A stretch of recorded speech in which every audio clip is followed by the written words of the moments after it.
Where to put a car seat in an SUV.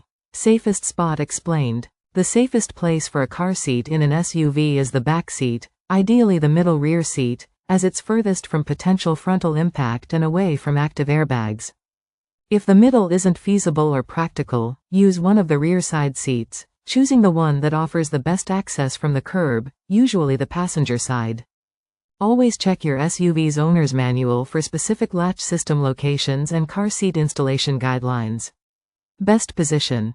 Middle rear seat, statistically the safest spot in the vehicle for a car seat. Rear passenger side. A good alternative, especially for curbside loading, as it keeps children away from traffic. Rear driver side.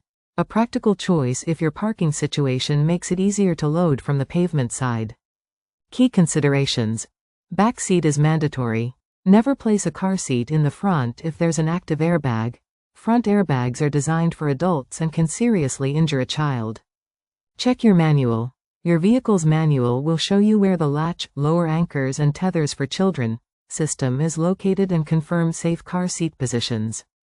Proper installation.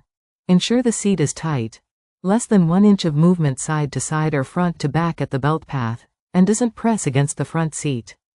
Rear facing first. Always keep infants and toddlers in rear facing seats in the back as long as possible.